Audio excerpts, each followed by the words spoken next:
తాకట్లో ఉన్న మీ బంగారాన్ని విడిపించి ఆ రోజు ఆన్లైన్ రేటుకి కొంటాం. Sharma gold company.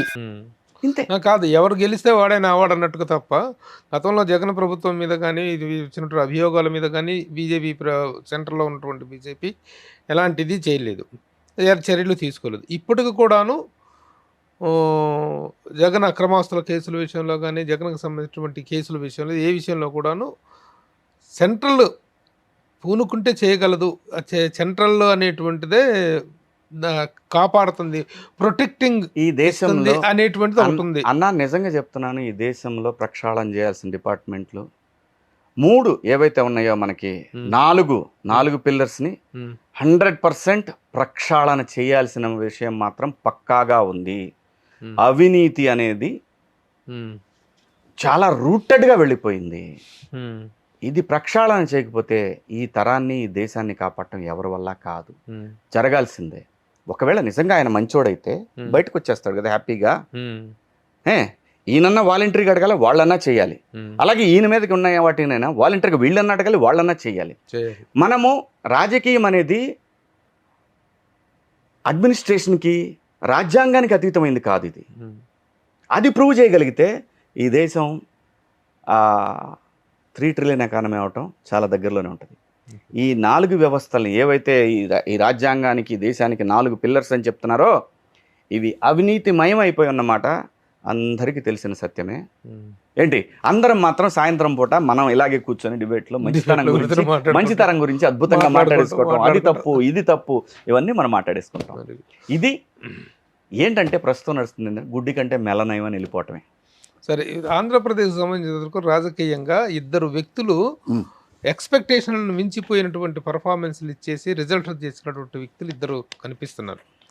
పప్పు అని అవహేళన చేసినటువంటి లోకేష్ ఈరోజు నిప్పులాగా తయారై చాలా సమర్థవంతమైనటువంటి వ్యక్తిగా నిరూపించుకుంటాడు తనని. అలాగే 2 చోట్ల పోటీ చేసి 2 చోట్ల ఓడిపోయినటువంటి వ్యక్తి 100% స్ట్రైక్ రేట్తో ఈరోజు డిప్యూటీ సీఎం అయ్యాడు Pawan Kalyan. What is your compliments? ఇప్పుడు పవన్ కళ్యాణ్ అంటే ఒక యాక్టర్గా కూడా ఒక మీ ఫ్యామిలీకి సంబంధించిన వ్యక్తినే అనుకోవాలి కదా, is a co actor. How do you వీళ్ళిద్దరిని ఎలా కాంప్లిమెంట్ చేస్తారు?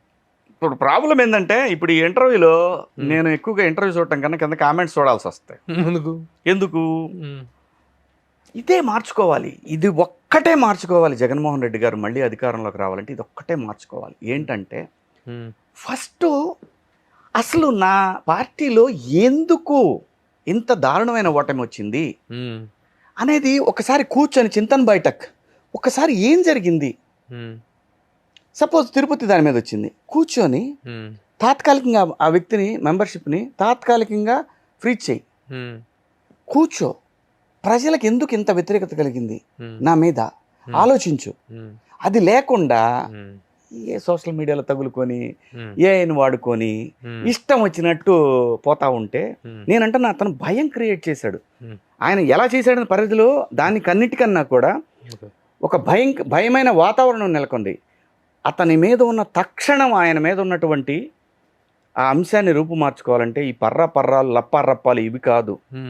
వాళ్ళు వచ్చిన భయం ఏముండదు, మా స్వేచ్ఛని వాళ్ళు లాగేసుకోరు అనే ధైర్యాన్ని ఇవ్వాలి ప్రజలకి. ఇలాంటి వాటిలో ఆయన అవగాహన తెచ్చుకుంటే చాలా మంచిది. ఇప్పుడు నా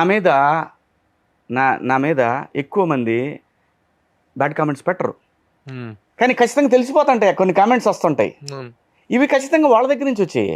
ఎందుకు అంటున్నాను, ఎందుకు? నేను అందరినీ ప్రశ్నిస్తాను, నాకేం ప్రాబ్లం లేదు. పవన్ కళ్యాణ్ గారిని మీరు ఎన్ని అన్నాలో అన్నీ అనేశారు, ఏమైంది? ప్రజలు బ్రహ్మరథం పట్టారు, 100% రిజల్ట్ ఇచ్చారు. ఇందులో మీ పాత్ర వల్లే ఎక్కువ అయినా ఆ రిజల్ట్ రావడానికి కారణం. రెండోది మా లోకేష్ గారిని పప్పు అన్నారు. ప్రపంచమేమో పప్పు కాదు అతను నిప్పు అని చెప్తుంది. ఇప్పుడు దీన్ని ఎవరు దీన్ని ఎలా ఏం చేయాలి? దాన్ని అంతగా ప్రొజెక్ట్ చేసి అతను వాళ్ళ రెచ్చగొట్టి మరి వాళ్ళు నిప్పులా తయారయ్యేలా చేసింది మీరే కదా. నేను అంటున్నాను, రాజకీయం చేస్తే ప్రజలు మన వెనకాల నిలబడాలి. రాజకీయం చేస్తే ప్రజలు మనం చూసి భయపడకూడదు. ప్రస్తుతం వైసీపీ గవర్నమెంట్లో వాళ్ళు ఏం చేశారు, ఏది అది ఆయనకున్న కేసులు ఇవన్నీ పక్కన పెడితే భయపడుతున్నారు.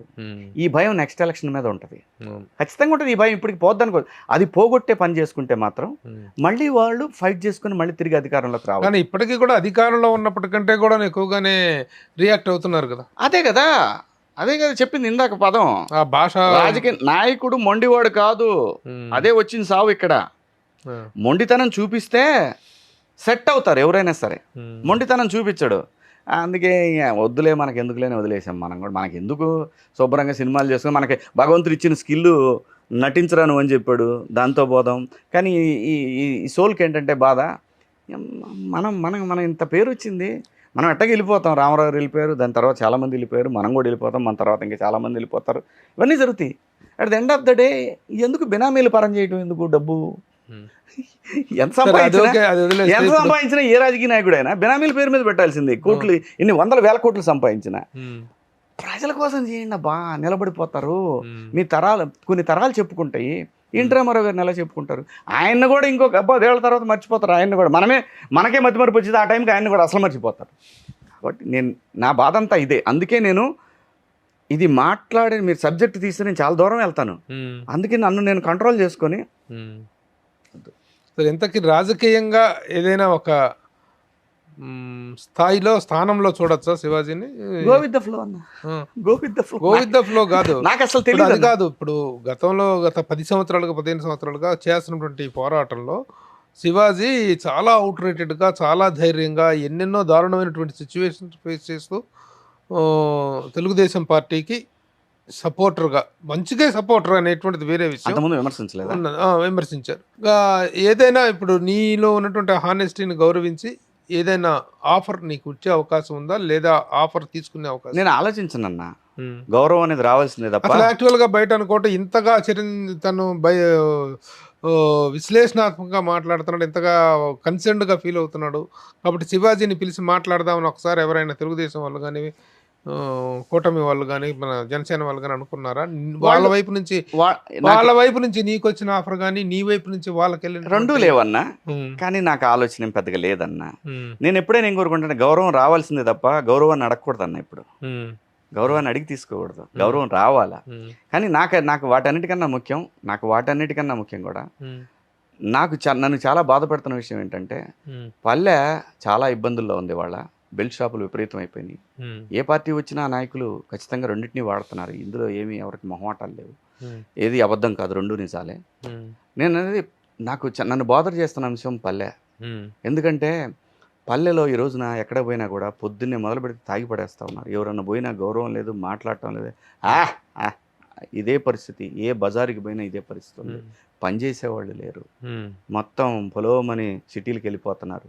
అక్కడ పనిచేసేవాడు ఎవడు లేనప్పుడు ఉచితాలు ఎక్కువైపోయినాయి. నా ఉద్దేశంలో నేను రిక్వెస్ట్ చేసింది ఏంటంటే, అక్కడ పరిశ్రమ గురించి కూడా అడిగాను. నేను లోకేష్ గారిని అక్కడ పరిశ్రమ గురించి కూడా అడిగాను. నేను అనేది ప్రతి చోట కూడా పరిశ్రమ ఉండాలి. మన జనరేషన్కి వెళ్ళిపోద్దన్న, మనకేం కాదు, మనల్ని వీళ్ళు బంగారంలా చూసుకుంటున్నారు, దీంట్లో ఏమనలేదు. నేను అంటున్నాను, ఎప్పుడు కూడా అక్కడ కూడా ఒకటి ఉంటే అక్కడ కూడా టాలెంట్, కళలు బతకాలి కదన్నా, అక్కడ కూడా ఒక టాలెంట్ ఉంటుంది. వాళ్ళు కూడా ఆ ప్రాంత ప్రజలకు కూడా ఒక అవకాశం ఇవ్వాలి. ఈ తరం నాయకులు కనుక ఇవ్వకపోతే ఈ తరాన్ని మాత్రం వాళ్ళు ఎప్పటికీ క్షమించలేరు. ఆ విషయాలు అడుగుతాను తప్ప పోతే నేను మరి సార్ పోయావా, కలిసావా? అయిన తర్వాత నేను ఆ చిన్నాయన్ని 3 సార్లు కలిశాను. గెలిచిన తర్వాత నేను కేవలం నేను ఏదైనా సమస్య గురించి మాట్లాడటానికి వెళ్తాను తప్పితే నా గురించి మాట్లాడుకోవడానికి నేను ఎప్పుడు. లోకేష్ ను ముఖ్యమంత్రిని చేయడం కోసమే చంద్రబాబు నాయుడు గారి ఎజెండా ఉంది. త్వరలో ఆయన ఈ పీరియడ్ లోనే ముఖ్యమంత్రిగా తనను నామినేట్ చేసే అవకాశం ఉందనేటువంటిది వైసీపీ వాళ్ళు చేస్తున్నటువంటి ప్రచారం. ఇందులో ఉన్న వాస్తవాలు ఏంటి, ఇందులో ఉన్నటువంటి పాసిబిలిటీస్ ఏంటి? Lokesh also result to be frank, he is also prove himself with a very strong content and commitment. ప్రజల గౌరవాన్ని, ప్రజల మెప్పును పొందితే ఎవరైనా అవ్వచ్చు అన్న. సీఎం దానికి ఏముంది, పవన్ గారు అవ్వచ్చు, లోకేష్ బాబు అవ్వచ్చు. జనసేనలో కూటమిలో కొత్తలు, కూటమిలో లోకలు అనేటువంటిది కూడా ఇవన్నీ యూట్యూబ్ న్యూస్లే. వాళ్ళ సఖ్యత మధ్య నీ అభిప్రాయం ఏంటి? దే ఆర్ ఫైన్ అన్న, వాళ్ళు చాలా హ్యాపీగా ఉన్నారు. వాళ్ళు సంసారం బాగా చేసుకుంటున్నారు, మనకెందుకు మధ్యలో గోల, ఎప్పుడు కూడా దాంట్లో ఏలు పెడితే ఏమైంది, మనకే బొక్కడిద్ది. సరే ముద్రగడ లాంటి వాళ్ళు వచ్చేసి ఇలా వచ్చేసి అన్న, కాపు ఎవరి- కమ్మ, కాపు కమ్మ అనే ఇప్పుడు నా సినిమా నేను ప్రచారం చేసుకుంటున్నా అన్న, నా సినిమా నువ్వు చేయట్లేదు కదా, నా సినిమా నువ్వు చేయట్లేదు కాదు, కదా. కాపు కమ్మ విభేదాలు సృష్టిస్తున్నారు, కాపుల్ని తొక్కేస్తున్నారు, అది నాకు తెలియదు. కాపుల ఆత్మగౌరవాన్ని పవన్ కళ్యాణ్ కమ్మ వాళ్ళ దగ్గర తాకట్టు పెట్టాడు అనేటువంటి విమర్శలకి as an observer, political observer, అన్న ఇక్కడ what is your answer? Ultimate గా ప్రజలదన్న, ఏ కమ్యూనిటీ అయినా ప్రజలే, వీళ్ళందరూ కూడా ఒక ప్రజలు, ఒక ప్రాంతంలో నివసించే ప్రజలు. ఏది మంచి ఏది చెడు అని నిర్ణయించుకోలేనంత పరిస్థితులు ఎవరూ లేరు. ఎవరు గొడ్డలు దించుకున్నా, అది నేను దించుకున్నా లేదంటే ఇంకొకళ్ళు ఎవరైనా దించుకున్నా, గొడ్డలు దించుకున్నా, అక్కడ యూట్యూబ్ కంటెంట్ కోసం ఉపయోగపడిద్దే తప్ప ప్రజల దగ్గర నుంచి పొందాల్సినటువంటి గౌరవం నాయకులుగా మనం చేసే పనిని బట్టి వాళ్ళు గౌరవిస్తారు తప్ప, మనం ఏదన్నా కార్డులు తీసుకొని పోతే ఆ కార్డులకి వాళ్ళు నిలబడేటట్టయితే ఏంటి ఈ సమాజం ఇంకా లోపలికి పడిపోద్ది. ఓకే, అంతే. హోదా పదవి లేనటువంటి రాజకీయ ప్రస్థానాన్ని కలిగినటువంటి ఏకైక వ్యక్తి ఈ రోజున శివాజీ. ఈ ప్రస్థానం ఎంతకాలం కొనసాగుతుంది? నేను బతుకున్నంతకాలం చేస్తా అన్న, నాకేం ప్రాబ్లం లేదు. ఎందుకంటే నాకు ఇంత గౌరవాన్ని ఇచ్చింది, ఇంత రెస్పెక్ట్ని ఇచ్చింది ఈ సినిమా. సో అటువంటప్పుడు ఈ సినిమా అంటే ప్రజల ద్వారా వచ్చింది.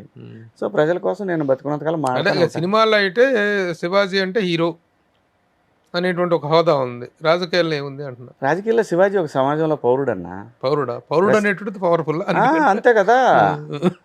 CM common man. Very good. వేసారు తమ్మునేలు ఇచ్చా అన్నావు. మీ తమ్ములైనతో కూడా వస్తుందా? మీరేదో తమ్ములైన మరి అరాచకం అన్నా, మీరేదో దాని మీద రియాక్ట్ అవుతారు, తిడతారు. నేను ఎందుకు అవుతాను? నేను అవును, చచ్చిన అవును, ఏదో వేసుకున్నాడు బాబా. మరి అంటే నేను అనేదన్నా, మరి ఇవాళ రేపు ఎలా ఉందంటే అన్న, యూట్యూబ్ యాంకర్లు వీళ్ళందరూ కొంతమంది, అందరూ నేను కొంతమంది ఏంటంటే, నేను వీళ్ళకంటే నీకంటే చాలా తినువేనండి, నిన్ను చూడు ఎలా తొక్కేస్తాను ఈ ఇంటర్వ్యూలో అనే పంతా ఒకటి ఉంది చూసావా, అక్కడ బాధ వేస్తాను. అందుకే ఎవరు పెద్దగా ఇంట్రెస్ట్ చూపిట్లా ఇంటర్వ్యూ ఇవ్వటానికి, అన్లెస్ వాళ్ళు జర్నలిస్టులు లైక్ యూ, లైక్ నిన్న మనం చేసిన అందరు జర్నలిస్టులు కానీ, మిగతా వాళ్ళు ఏంటంటే ఇలాంటి ఒక ఆలోచన అనుకుంటున్నారు నీ గురించి అని ఒక నెగిటివ్ క్వశ్చన్ వేసిస్తే ప్రోపగండా ఇలాంటిది క్రియేట్ చేసి మాట్లాడుతూ ఉంటారు. ఎప్పుడో రోజు ఎదురు దెబ్బ తగులుద్ది, అప్పుడు ఏం చేస్తావు? కానీ చాలా మేము కూడాను మీడియా పరంగా చాలా విషయాల్లో ఇబ్బందులు పడుతున్న సందర్భాలు, అంటే కంప్లైంట్స్ విషయంలో తెలిసి తెలియని మేము వచ్చి బెళ్ళలు వేసుకుంటారు మెళ్ళ, మేము జర్నలిస్ట్ అని. తమ్లైన్ అనేటువంటిది సాధారణంగా ఇంటర్వ్యూ చేసే రిపోర్టర్ చేతిలో కూడా ఉండదు. అది ఎస్ఈఓలు చేసేటువంటి లోపల ఎస్ఈఓలు చేస్తారు. ఏది ఏమైనా very happy your innings. Second innings అన్నా, థర్డ్ ఇన్నింగ్స్ అన్నా, ఏదోటన్నా go with the flow. But as an యాక్టర్గా, యాజ్ ఎ ప్రొడ్యూసర్గా, ముఖ్యంగా యాక్టర్గా ఫైర్ బ్రాండ్ క్యారెక్టర్స్ చేస్తున్నాం అబ్బా. రియల్లీ ఫ్యూచర్లో మాత్రం ఒక క్యారెక్టర్ యాక్టర్గా you're going to fill up a very big blank fill up చేయబోతున్నాం. All the best. మార్చి 6వ తారీఖున రాబోతున్నటువంటి సాంప్రదాయని సుబ్బిని సుద్దబోసని బాగుంది. SSS పెద్ద సక్సెస్ కావాలని ఆశిస్తూ all the best. Thank you అన్న. బాయ్, నమస్తే. Thank you.